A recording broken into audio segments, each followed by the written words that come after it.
Mahapati Gajah Mada bersama Raja Hayam Wuruk membawa kerajaan Majapahit mengguratkan sejarah emas dalam peradaban Indonesia.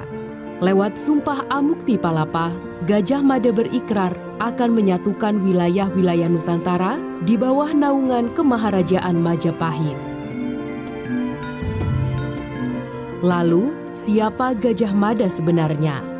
Sejumlah sejarawan dan sumber ada perbedaan tentang asal-usul sosok ini.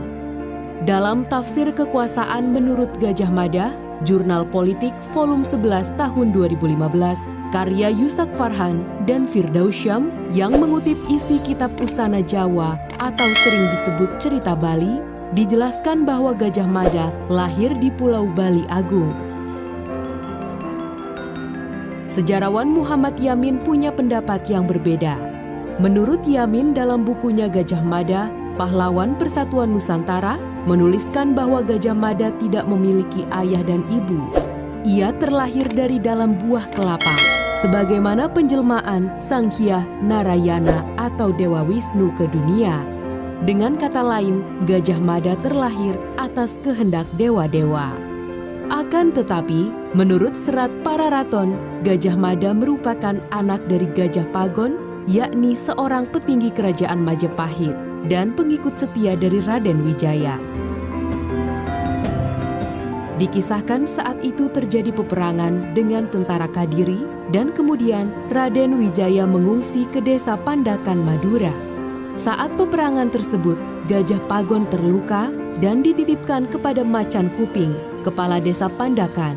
Lalu, Gajah Pagon menikah dengan anak Macan Kuping yang kemudian melahirkan Gajah Mada.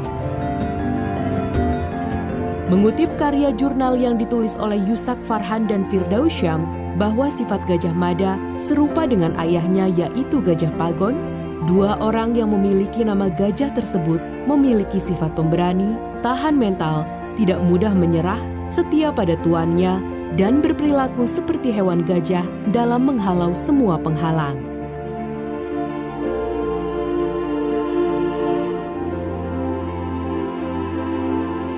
Terlepas dari latar belakang Gajah Mada yang masih belum diketahui secara terang, sosok ini punya peran penting dalam sejarah Majapahit.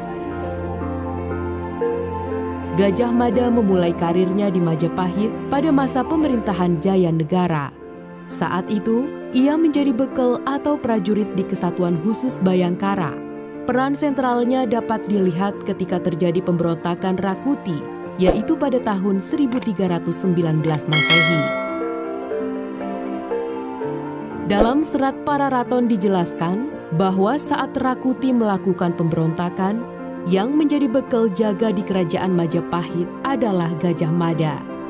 Atas jasanya menyelamatkan Raja Jaya Negara, ia diangkat sebagai patih pada tahun 1319 sampai tahun 1321 Masehi untuk mendampingi Rani Kahuripan yang saat itu dijabat oleh Tribuana Tunggadewi. 2 tahun setelahnya, Gajah Mada diangkat menjadi Patih Daha untuk menggantikan Patih Arya Tilam yang telah mangkat. Peran sentral Gajah Mada di Majapahit semakin menguat. Ketika Gajah Mada diangkat menjadi Mahapatih Amangkubumi Majapahit pada tahun 1336 Masehi. Pengangkatan tersebut didasarkan atas jasanya yang berhasil memadamkan pemberontakan di daerah Sadeng pada tahun 1331 Masehi.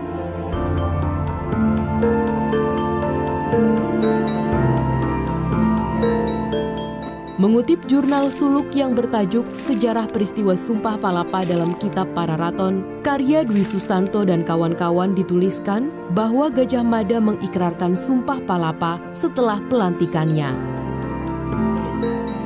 Sumpah Amukti Palapa merupakan manifestasi program politik Gajah Mada terhadap Majapahit agar dapat menyatukan Nusantara yang berbunyi, lamun hawus kalah Nusantara isun Amukti Palapa. Lamun kalah ring gurun, ring seran, Tanjung Pura, ring Haru, ring Pahang, Dompo, ring Bali, Sunda, Palembang, Tumasik, samana isun Amukti Palapa.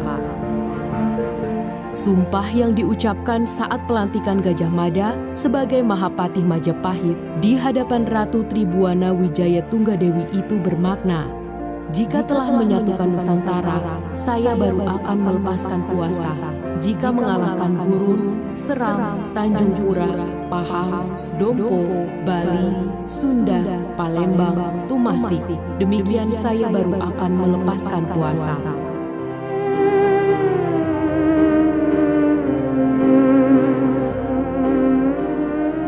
Karir Gajah Mada ini semakin memuncak setelah Tribuana Wijaya Tunggadewi turun tahta, yaitu pada tahun 1351 Masehi. Majapahit kemudian dipimpin oleh Hayam Wuruk. Bersama dengan Gajah Mada, Hayam Wuruk memimpin Majapahit dan mencapai masa kejayaannya. Namun kegemilangan Gajah Mada pun meredup ketika perang bubat pada tahun 1357 Masehi. Pada perang tersebut, terjadi pertempuran tidak seimbang antara pasukan Majapahit dengan pasukan kerajaan Sunda yang akhirnya menimbulkan banyak korban dari Sunda.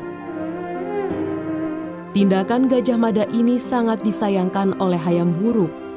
Saat itu, Hayam Wuruk menganugerahi Gajah Mada berupa tanah di Probolinggo. Namun, penganugerahan itu pun disinyalir sebagai bentuk anjuran halus dari sang raja kepada Gajah Mada untuk menjauh dari Majapahit. Gajah Mada pun mangkat pada tahun 1364 Masehi. Setelah wafat, Hayam Wuruk pun melanjutkan kepemimpinan di Majapahit hingga akhirnya ia meninggal dunia pada tahun 1389 Masehi. Sepeninggal dua orang ini, Majapahit di masa-masa selanjutnya mengalami penurunan dan akhirnya runtuh pada tahun 1527 Masehi. Namun kisah mengenai perang bubat ini masih simpang siur mengenai eksistensinya. Banyak sejarawan yang berpendapat bahwa perang bubat tidak pernah terjadi. Cerita perang bubat sengaja dibuat untuk memecah belah Nusantara kala itu, khususnya Jawa dan Sunda.